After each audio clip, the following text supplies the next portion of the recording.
Halo guys, kali ini saya akan bercerita tentang sebuah anak yang namanya Laras.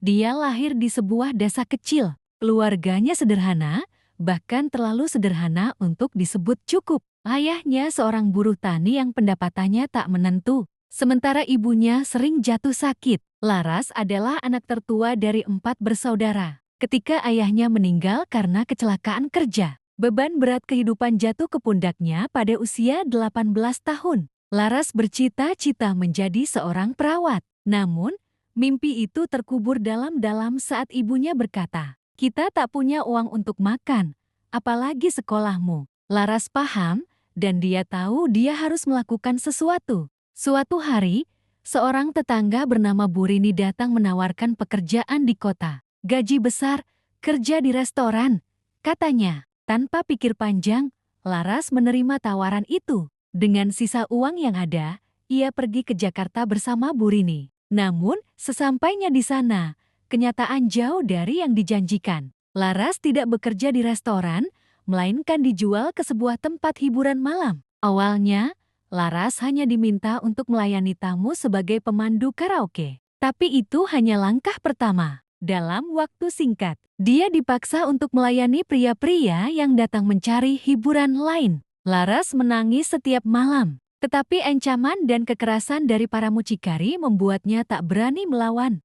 Tahun pertama adalah neraka bagi Laras, tubuhnya sering luka, hatinya hancur. Namun, dia terus mengirim uang ke keluarganya di desa. "Kakak kerja keras di kota, jangan khawatir soal biaya sekolah kalian," tulisnya dalam surat kepada adik-adiknya. Lama-kelamaan, Laras belajar bertahan. Dia mengunci emosinya dan menjadikan tubuhnya semacam alat untuk bertahan hidup. Dengan cara itu, dia bisa tetap waras. Namun, di balik topengnya, Laras menyimpan dendam kepada dunia yang begitu kejam. Di tengah-tengah kehidupannya yang gelap, Laras bertemu seorang pria bernama Bagas.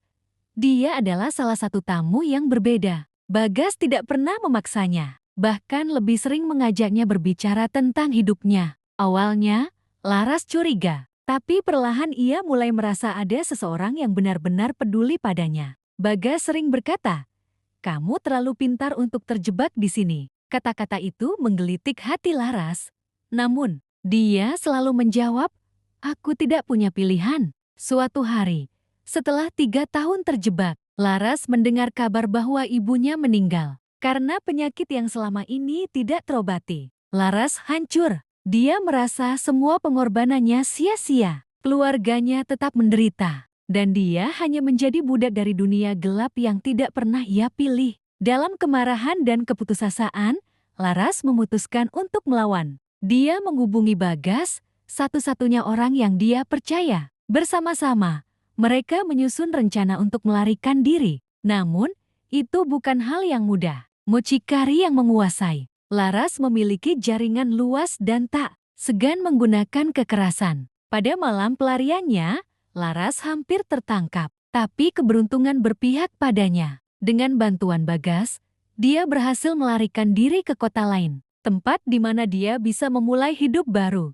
Di kota itu, Bagas membantunya mendapatkan pekerjaan sebagai kasir di sebuah toko kecil. Untuk pertama kalinya dalam hidupnya, Laras merasa bebas. Dia bertekad meninggalkan masa lalunya dan menata masa depan. Namun, bekas luka dari kehidupannya sebelumnya tidak hilang begitu saja. Laras sering dihantui mimpi buruk, merasa kotor, dan tidak berharga. Bagas terus mendampinginya, menyemangati Laras untuk berani bermimpi lagi. Setelah beberapa tahun, Laras berhasil menyelesaikan pendidikan keperawatan. Melalui program beasiswa untuk perempuan yang pernah menjadi korban eksploitasi, kini dia bekerja di sebuah rumah sakit kecil, membantu orang-orang yang membutuhkan, seperti dirinya dulu. Laras juga sering menjadi pembicara di acara-acara sosial, berbagi kisahnya untuk memberi harapan kepada perempuan lain yang mungkin terjebak dalam situasi serupa. Dia tahu luka masa lalunya tidak akan pernah hilang sepenuhnya,